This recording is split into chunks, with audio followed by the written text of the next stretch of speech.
that I've been sharing with you in different assignments. Our Baby Knows Best, RIE with Magda Gerber. Um, and we're embarking on the relationship way soon and tying in much, hopefully more quickly, play, power play. And so I want to kind of get into some of these things and point out some similarities and differences, questions, etc. So RIE.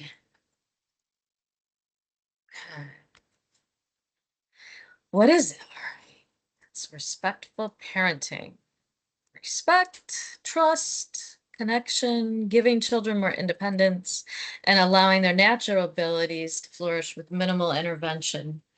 Uh, so one of the things that appealed to me when I first started teaching infant and toddlers was how Baby Knows Best was written by a parent who really believed in Magda Gerber's theory. And sometimes we have infant and toddler teachers who aren't parents yet, which is obviously I was a toddler teacher and I was not a parent yet either. But I think reading this book kind of can be helpful to allow us to look at things from a parental perspective, which is also the same reason I kind of wanted us to watch Let Down, which is a kind of a comedy of very much exaggerated things, but still gets to how much women or people judge women and parenting and the way families choose to do it. So one of the things that the questions here is, well, so who wouldn't want to respectfully parent? But that's really what respect means to Magda Gerber, right? And why would this require a change of mindset? Well, Magda really wants you to guide yourself based on um, what's best for the child, not what you think should be happening necessarily. So, and why is it important for us to use it in the classroom? As an educator, what's our role? So when I'm reading that and reading about, I mean, it's really about them being supported through parenting, which we really don't do in a childcare center. I still think it's fascinating to see the opportunities that they give new parents to see their children in a different way. And we can kind of take some of those cues and apply them to how we communicate and what we share with parents. So respect is something that a lot of times we have to think about. And here's a video on RIE. Okay, here we go. Which is the approach that heavily inspires my parenting and what I try to follow as best as I can. So, what is RIE?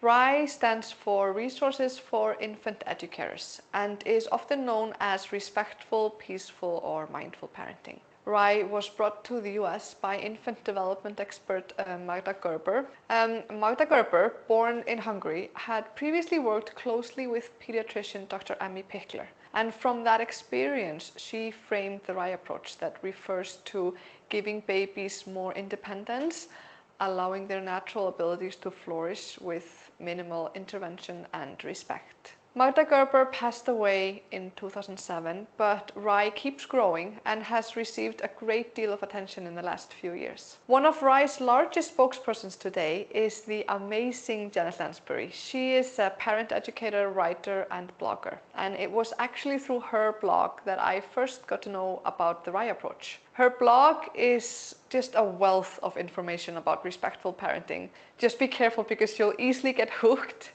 And her two books, Elevating Childcare and No Bad Kids, are the perfect place to start if you would like to educate yourself more about the respectful approach to childcare. RIE is a whole world of principles, concepts, and approaches. Some we might resonate with straight away, while others require a change of mindset and a bit of an effort to grasp to be able to apply in our daily life. It's definitely a challenge to explain RIE in short, but I'll try my best.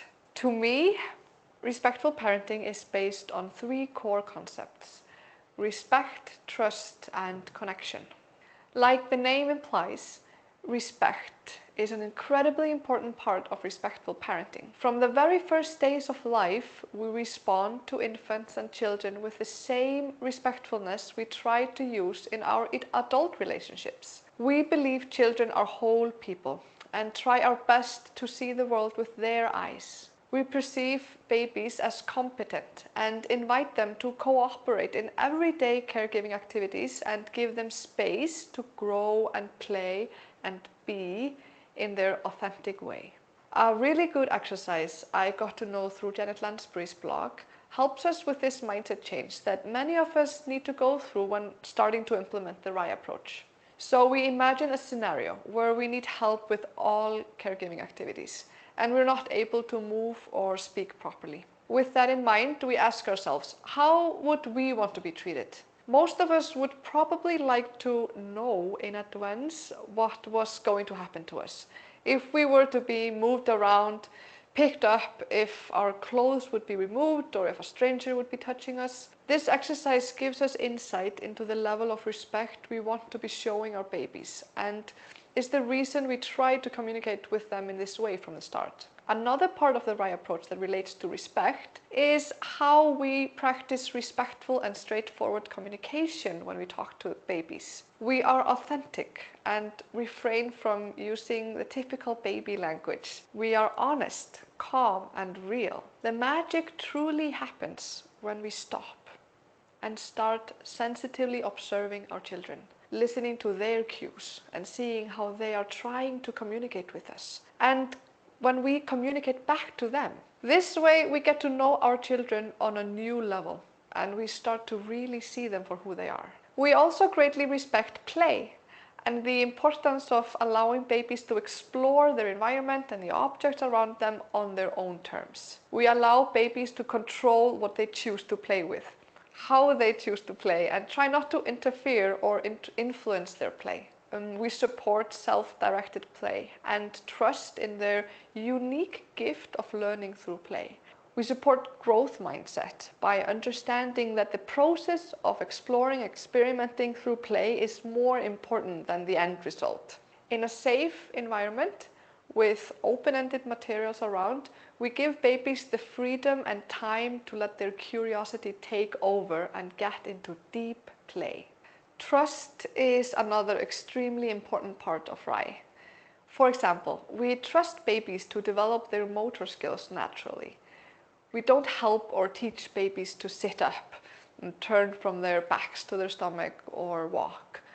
Our role is really to just provide a nurturing environment where the child can explore and move on their own terms.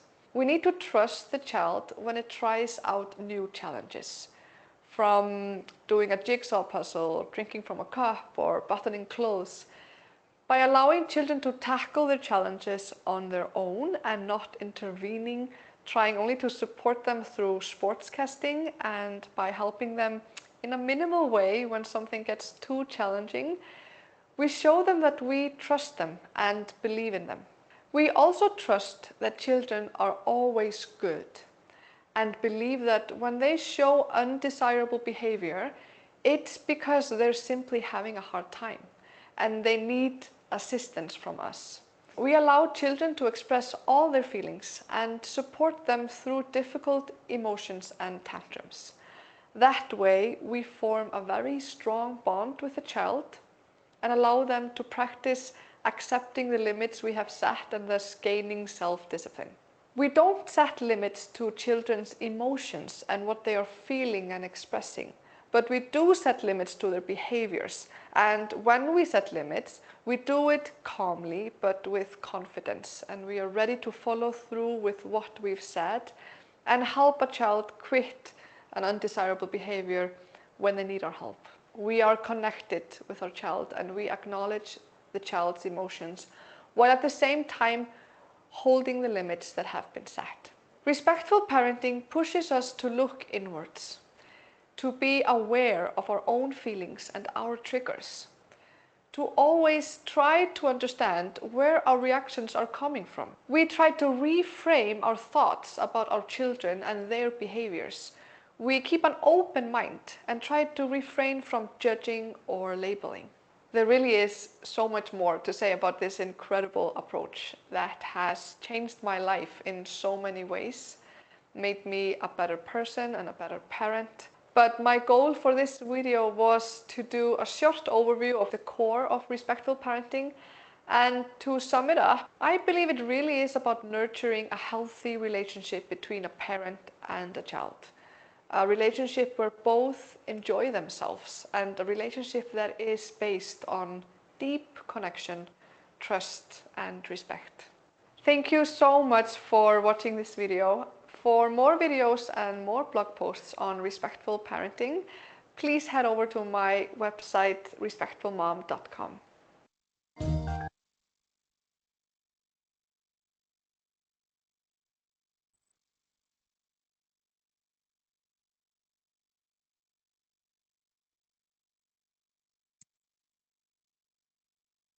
Well, so obviously this idea about respectful parenting, why am I having you look at that as we look at as educators, right?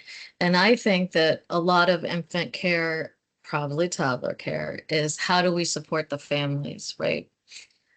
But you can also bring many of the ideas that are put there into practice in your classroom.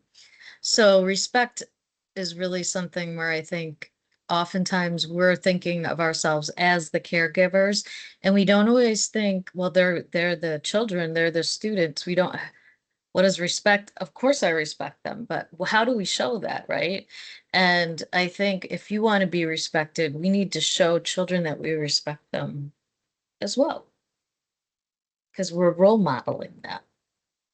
Children and babies are their own people. And I say this, but having known that as a toddler teacher, I had 10 toddlers, and when it was my turn to do diapers, it was like boom, boom, boom, like a assembly line. And if I did it again today, I would do it differently. I would really be like, "Hey, it's gonna be your turn. Are you okay with that? Let's go over to get your diaper changed." And I wouldn't go be like, "Who smells like that?" You know? Because it's not okay. And then this idea that the baby talk, if you're somebody who likes to do a lot of baby talk, do it with your pets, because apparently dogs like it. But it's really not good for babies. And we are role modeling and building the pathways for their language. So we don't want to like murk it up with weird little, oh, you. I also think it is important to be honest. And I know this time around when I was, as Rosie, my granddaughter, was growing, I could tell when she got tired. Like she would be all honed in and smiling and everything. But then eventually, when she was a little overstimulated or tired, she'd start looking away. So that's my job, is to respect that and to move on, right? Respecting play. This is so hard, and I think childcare centers really do have a hard time with this because we're very structured. So how do we have play and allow children to explore and create as they play, and yet still take care of 10 or more children, right? And it's a balancing act. So some of these things, maybe on some days we do better, but it's very hard to really allow the kind of learning that they want to happen through play if you have like, okay, we have 15 minutes at this activity table and 15 minutes at this one. That kind of really monitored, controlled like schedule makes it pretty hard. It conflicts with what we're saying our goals are. So you have to do the balancing act of group care and really decide what are the important things in that day, or and maybe it changes. So trusting the child to try new challenges. This one is hard for people sometimes because Magda does really believe, like, she's not a belly, she doesn't put baby on their belly. She believes children should go on their bellies when they can roll there and roll off, right? Um, she doesn't swaddle because she thinks children are trying to discover their hands, you know? So I'm not saying that everything, I mean, like any theorist, I don't always believe in 100% of everything they say. You can take the elements that work for you. And, I had a student once, like in that Baby Knows Best when it says you should try to swaddle yourself and see how you like it. I mean, I wouldn't like it. Although now they're selling those like ADHD pods to like, I don't know, instead of a weighted blanket or whatever. Uh, So our job for trust with children is to provide a nurturing environment, trusting the child when they're trying new challenges without intervening. We don't want to create fear, yet we want to keep them safe. Trusting that they are always good. I like that because I don't think children are inherently bad. I think maybe their behavior is bad. And so we need to figure out how we can help them learn and guide that learning.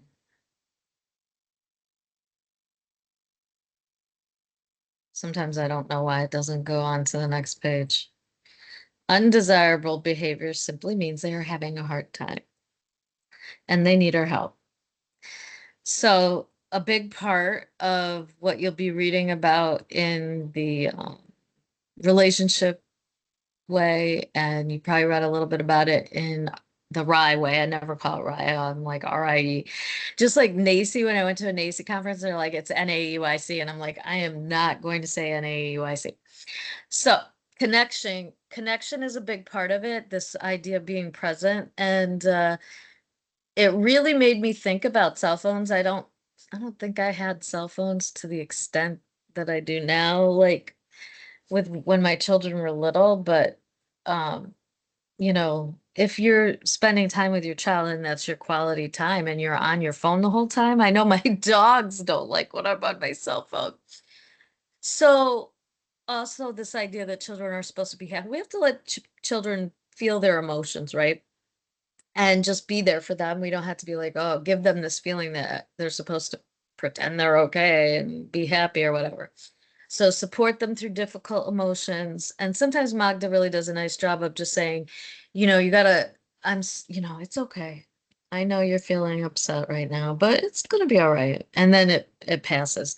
Setting limits to their behaviors, not their emotions and what they're feeling. So I think that's interesting. Like, you think about the parents would be like, you want me to give you something to cry about? So really talking about the behavior the child was doing.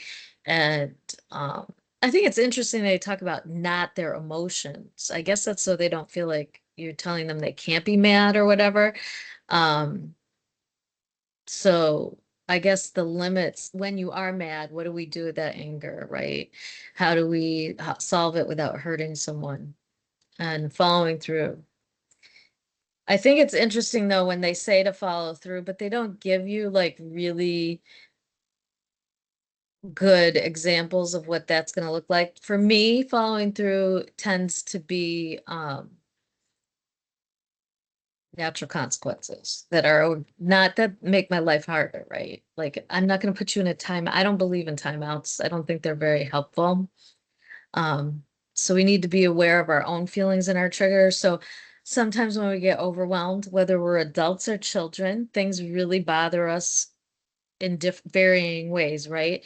And so if we aren't good at regulating our own emotions, how are you going to teach children to do that, right? So that's why the reflective teacher, that idea is so important because otherwise children are going with the emotional roller coasters of every caregiver in their way, reframing our thoughts. So if a child feels like, oh, that child's so bad or such a pain in my butt, reframing our thoughts, oh, I wish that behavior the child does is very upsetting to me or whatever, keep an open mind. Like a lot of times we'll judge, just like I wanted you to watch Letdown because I think it's really easy to know when you're like, oh, like joining the club. We're like, wow, she shouldn't be doing that. I can't believe she did that. And they were all doing it to each other, but that doesn't help anyone and it doesn't help the child, right? Which is why we're here.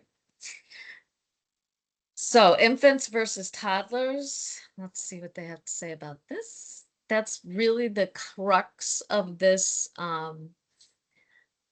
class is kind of comparing and seeing how much infants and toddlers change.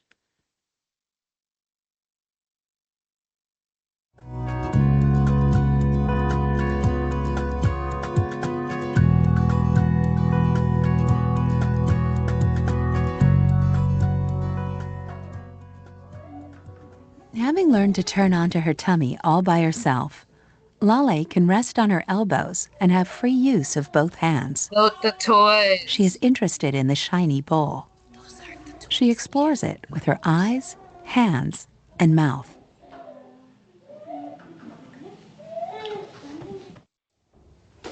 The simple objects in this film can be manipulated in an infinite variety of ways. There's no need for fancy or expensive so-called educational toys. Many are everyday things, easy to find in the kitchen or bargain store. As Magda Gerber said, it's better to have passive toys and active children.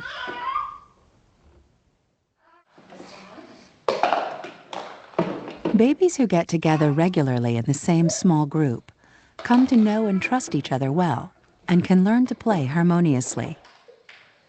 With this early experience of peaceful proximity, they'll be prepared for the more complex social interactions needed when it's time for preschool or kindergarten.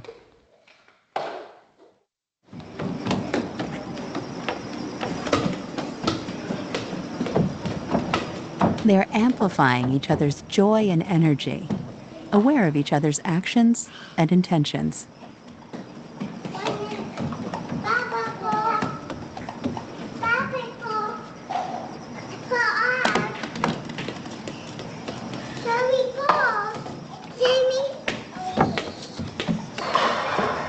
Balls, like all of the simple objects seen in this film, inspire the children's creativity, exploration, and active involvement in their own learning.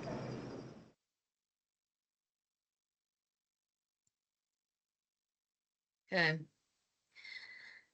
And that was a lot of what we read in RIE in the first couple chapters.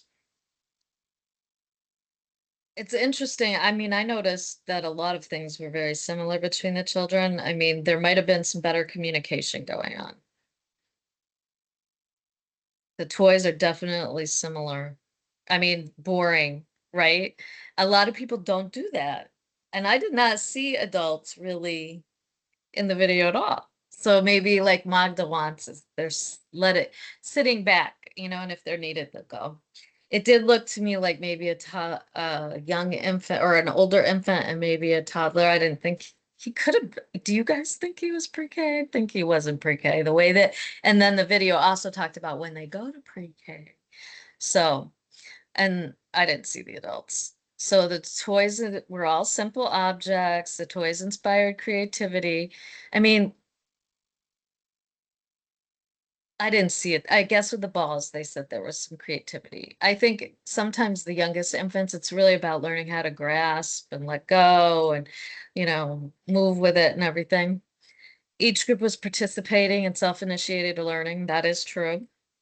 The older the children got, the more complex their play was. And the older children amplified each other's joy and energy. And the adults were letting it happen. Baby Knows Best, Chapter 1, The 7 RIE Principles. And I know all of you have so far turned in this homework, so you know them. Trust, the environment safe but challenging in terms of cognitively challenging and emotionally nurturing. Time for uninterrupted play. Freedom to explore and interact with other infants. Involvement in all caregiving activities to allow the child to become an active participant. So for me, that means like the idea of the diaper change, when you change diapers, that's a great opportunity to show respect for the child and to grow the child's language. Definitely the receptive language, but like really talk about counting, maybe their toes or their buttons or whatever, but it's one-on-one kind of time. Sensitive observation of the child to better understand their needs. I think that because it's not always like, oh my God, what's coming next? What exciting thing are we gonna do? It really provides time for the parents and the caregivers to see, wow, that child can roll over, that child could grasp that. Look how they use the balls, as one used it as a chair, put it in a basket. And then I didn't see the consistency and clearly defined limits and expectations in the video. And I don't feel like some of the things in the book do a great job of that. I do think that that Lansbury book looks like one I would like to buy and see what does she say, especially about guidance with toddlers. That's always something that future teachers want to know about, and it's very rarely done in a way that's easy to share. A person's a person, no matter how small. Respect. Children learn about respect through their interactions with the adults. So we have to demonstrate what that looks like. It also means taking care of and respecting ourselves as well. I think when I was in my 20s and a toddler room teacher, I didn't know what that meant. I was like, I don't need, I take care of myself, sure. But once you hit 40 or older, some of us know, oh, wow, I guess I wasn't really taking care of myself. I was like sacrificing, thinking, oh, I'll do that when the kids are this age or that age, right? And I think it's important for children to see that adults take care of themselves too, that you don't sacrifice yourself to the point that you don't exist. And that can be really hard, a hard journey for people. And you have to learn it on your own. But um, there are a lot more people now, really, especially maybe since the pandemic, who are really encouraging people to do self-care, like have good work-life boundaries. And that way you're more productive when you're at work and you're more present when you're at home. So authenticity, I think a lot of people, I don't like to feel like someone's lying to me or gaslighting me or, just telling me what I want to hear. Um, And this idea, I didn't think about it as authenticity though, but I think letting go of the preconceived ideas that we have of our children, like, did I think are we always supposed to try to make the baby not stop crying, right? Is that giving a message that their feelings are valid, that they should, be quiet? Magda's like, you should never, let them be. That doesn't mean you don't comfort them. It just means like you don't make it seem like they always have to be amazingly happy. I mean, we all know, and perhaps some of you have been. I'm trying to move it again. This is my worst thing is trying to teach it this thing here. It just moves into the way. All right, let's see. I would like to read it. So as children learn, I can't even get it to move. I don't know why. Come on. There we go. As children grow, they will learn to balance between being their true self and being a member of a larger group, societal group. And there is an extent, I think, to an extent, we do need to be, if we're working in a group that we're a part of the community, sometimes maybe we do need to do a little bit of, that might look different than when we're like in a smaller group. But it would be nice if more humans felt like they could be accepted as themselves and not have to act like totally different. I love the idea that children learn through experimentation. The brain is like a little tiny computer, and the amount of growth and development that happens in those first years is truly amazing. And we should really be thinking about like how they're experimenting when they're doing something over and over again instead of being like, I can't believe they're doing it again. Right? Let's see. And it's our job.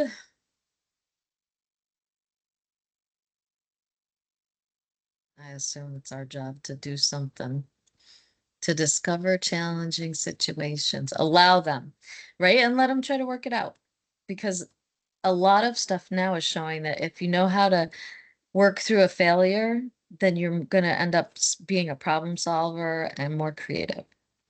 Communication, when working with infants and young children, a lot of communication's nonverbal on their part, maybe on our part too, but especially with infants, I feel like if we aren't talking, then how are we communicating with them? Well, That's true. There's a lot of ways, right? How gentle are we being? What do our eyes look like? What's our body language? Are we touching them gently?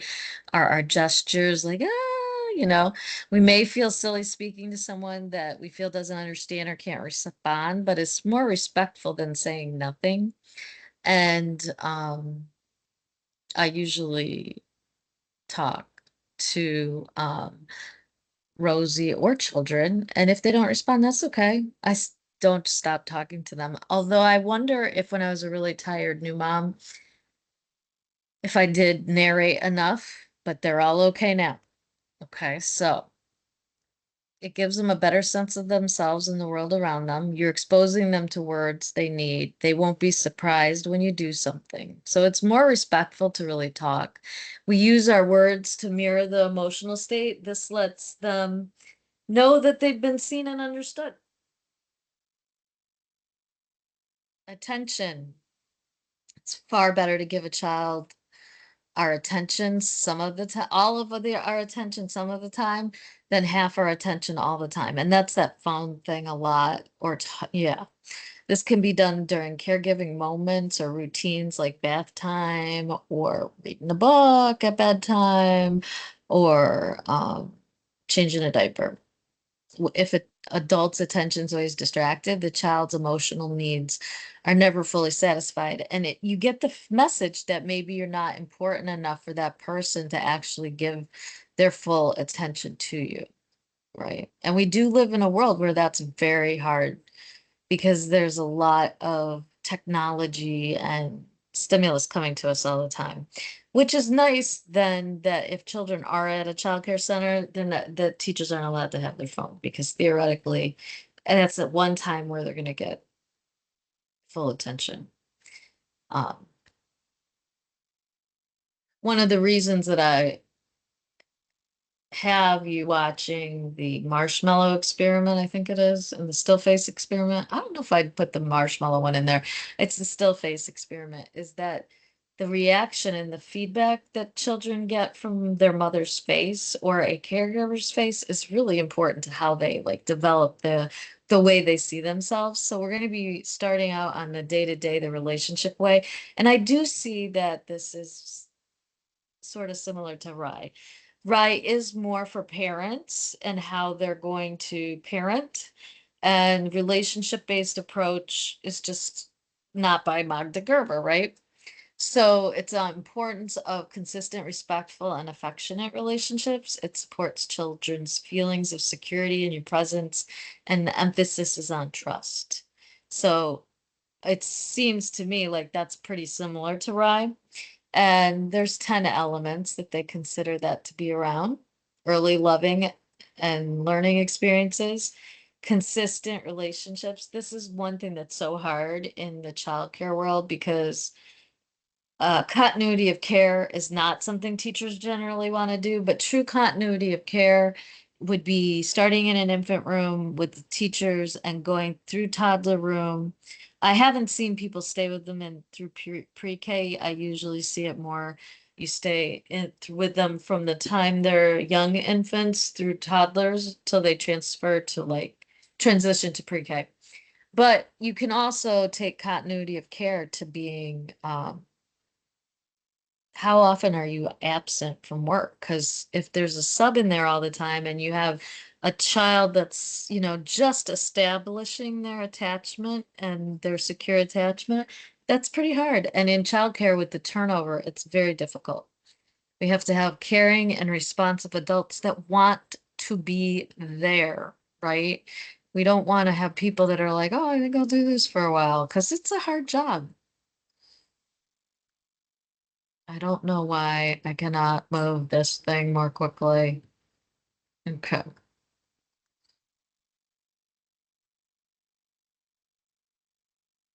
Children are active and capable learners. Social and emotional development are critical to learning.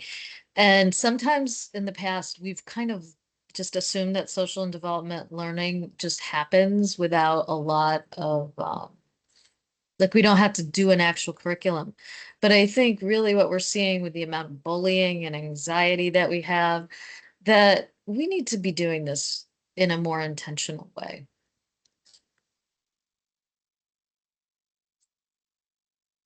I don't know what just happened. Back to that. Okay. Says I'm still sharing.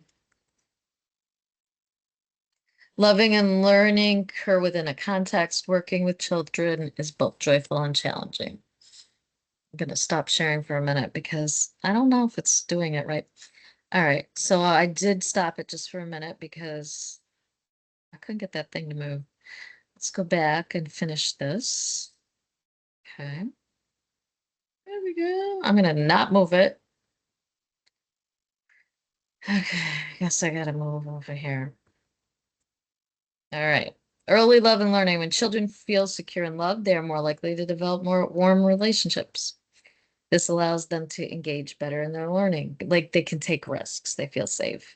And children learn best when the adults in their lives keep them safe, are responsive, comfort them, talk and sing with them, and provide.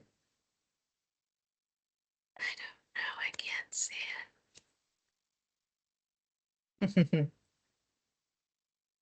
What happens when children are not provided with these things?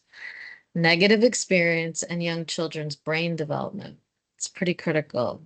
Just like with positive experiences, children's brain development is also vulnerable to negative experiences, toxic stress and trauma, neglect, child abuse. Children who experience these before the age of 5 are likely to experience challenges socially and academically as they grow older.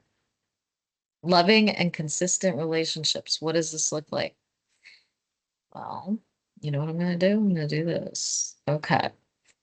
What does this look like? Children need the same things we do. We need to feel valued, respected, to feel important.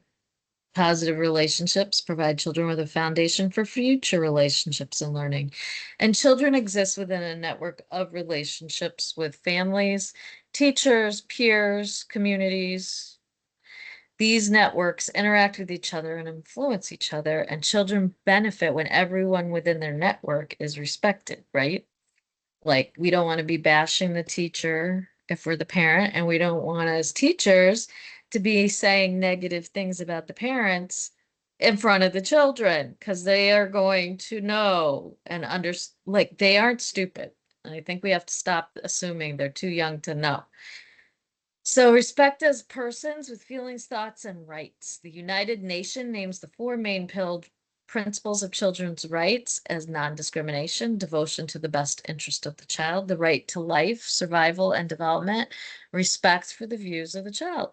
When you recognize the rights of a child and respect that they are a whole person with feelings and needs, you are supporting their participation in engaged learning.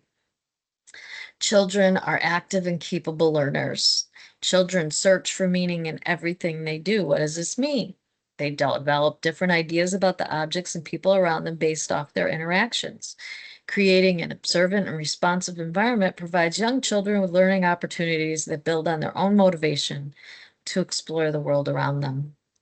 Social and emotional developments are critical to learning. The first 3 years of life are crucial. This is because healthy social and emotional experiences during the first 3 years enables brain growth, whereas stressful social and emotional experiences prevent optimal brain development. This could include young children learn to manage their emotions and understand others' emotions based off their social interactions. What do we see them doing in pretend play? They're usually playing house or they're doing role playing. These interactions influence their cognitive language and motor developments. As you watch the video, listen to and observe the adults. Watch not only how the children are interacting with each other, but the adults as well. How would you have reacted?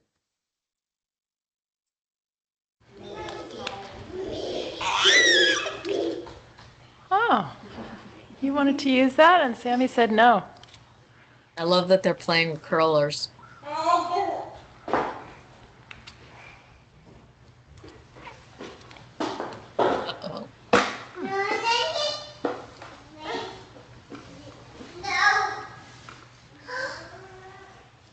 Uh-oh. Yeah. I won't let you hit, but you can tell Marin. Thank you.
Interesting. So I think the inclination might have been to help the child get what she was doing, but honestly, they did work through it. Um, I don't know. I feel a couple different ways, and I think I would watch like how often it happened, and but I thought, well, maybe we do need to let them kind of work through it if they're being gentle. So recognizing the uniqueness in each child, I do think it's important to encourage parents not to compare their children, but to really focus on where their children are and what they are able to do. And we need to do the same thing and learn about each child and what excites and upsets them, their moods, their needs, and then be responsive to each child. We want to make each child know that they're important. Families and communities, the community in which the child lives holds a big influence over each child's development. And to help children thrive, we need to be aware of all the influences of their life. And our classroom's a community, their family is part of our community. And then knowing if they're part of other communities, I think can really help to understand the child. This means providing an environment that is welcome for everyone. So family cultures, values, and practices affect how children feel about others, and each experience influences a child's development. It's crucial for us to continually reflect on not only the individual child, but their family and culture as well. And in an infant classroom, especially, I think that partnership with parents is just so important. We all need to think about our own biases and check them at the door. So think of a time you felt like your teacher didn't care about you. How did that make you feel? Did it influence your learning? Working with children is both joyful and challenging. The positive relationships that you develop with children will stay with them for years. And when working with children, it's important to remember that every day you're making a difference in their lives.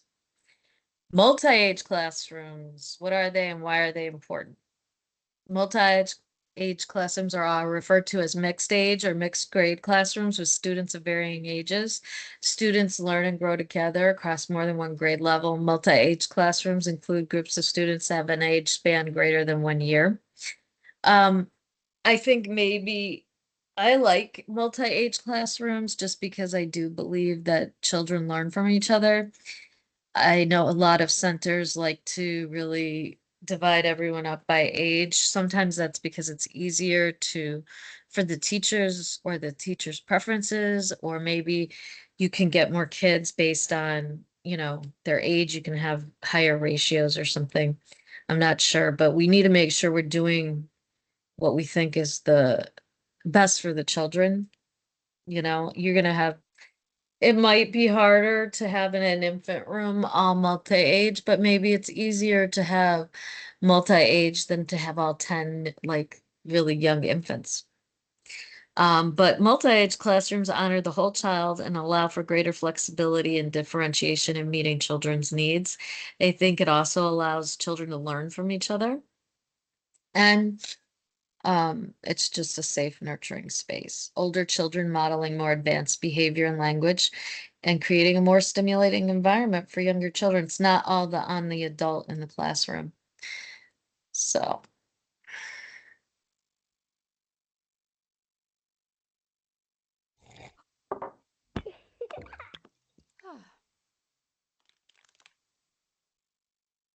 Okay, so for our next activity, we're going to be making musical instruments with found objects from around the house, all right? What do you think I can do with these lentils? Lots of lentils. What do you think? We can put them in the yogurt. Making music? Are you kidding me? Ryan is 3 years old. There's no way he's gonna figure this out. Look at him, he's stressed already. Fiona and Finley are gonna have started a Grammy-nominated band by the end of this, and he's just gonna be sitting there. This is causing me anxiety. Maybe we should just leave. I don't know what's worse, leaving now in the middle or subjecting Ryan to this. Oh no, he's picking up an old jar. We put the pie pan on the top, like this. Making music? Are you kidding me? With some old rubber bands and a coffee tin? She's way too old for this. Haley is a 5-year-old violin prodigy. She's gonna fall asleep. She's gonna be so bored. She was playing Mozart's Fifth at 7 a.m. this morning. Oh goodness, she's got her hands on a pot.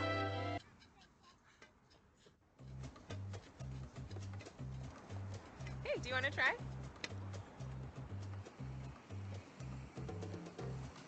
Most of today's learning experiences for kids, schools, camps, activities, even toys, are targeted toward a pretty narrow age range. And it's understandable that parents worry that mixed age groups might be too challenging for younger children, or that older children won't be challenged enough when they play with younger ones. But single-age experiences are actually a construct of very recent times. Throughout human history, kids have been learning in mixed age groups, and there are many benefits that kids get when they play in mixed age settings. Young children learn to play in more complex ways when they get the chance to observe children more advanced than they are. And they flourish under the care, attention, and emotional support of older and more experienced children. Have you ever noticed how intriguing just older kids are to little ones? It's as if they intuitively know that they're the perfect teachers for what's next. Mixed age play also benefits older kids. Playing with younger children gives them the chance to act as teachers and leaders, to show their mastery, to gain confidence, and even to develop empathy. In fact, studies have shown that when older kids play with younger ones, their play is more collaborative and less competitive than when they play with same-age peers. So how can we support our kids in learning in mixed age groups? First, try to avoid comparing the play of younger children to those older than them. Young children naturally take longer to adapt to new situations, they shift focus often, and they may use materials or express their ideas more simplistically than their elders. Instead of making comparisons, you can see older children as teachers who can scaffold a younger child's learning. And remember, younger kids are observing all the time. You may not see the evidence of that observation until later on, but they're always learning. Encourage older kids to show a younger child what they're working on. Support the younger child in their play or welcome them in. We might assume that playing with younger children is not stimulating enough for older children, but young kids can be quite unpredictable and they keep older kids thinking flexibly. Older kids also get the chance to learn how to be a leader when they're the most competent one in the group and when they have to teach what they know. Letting our kids experience rich mixed-age play is a powerful, even essential part of their early learning, and it may be one of the best gifts we can give. Mixed-age play really is so important. It's so unfortunate how society's gotten so into age grouping. Imagine if I only ever spent time with people my exact age. Do I spend enough time engaged in mixed-age play? There's my neighbor. We're close. I don't even know how old she is, though.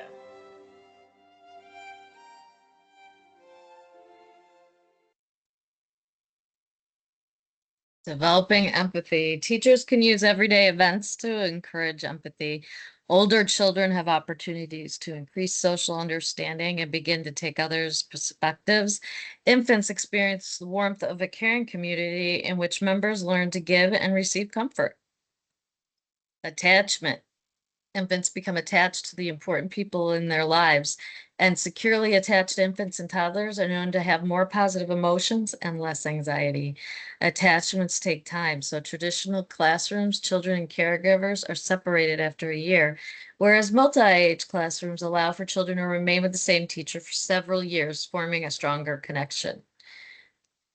Stronger family relationships. The longer time caregivers can spend with children, the more they are also able to get to know families. This allows caregivers to build trust with families, a better understanding of each family's beliefs and practices, and more meaningful relationships. Peer teaching, peers become more than just other children in the classroom. They become mentors and role models. More experienced peers can provide younger children with better opportunities to play, in turn, increasing language development, social emotional development, and respect. And it's not all just dependent on the teachers. So, let's see. I gotta stop sharing. I feel like I did. Okay. Um, that was a long way of getting there, but there's a lot of overlap between RIE and the relationship way, but I also think there's some important information in there about our community, classroom community, our families, and respecting our families and their culture and their traditions. Just some really good foundational information. Thank you.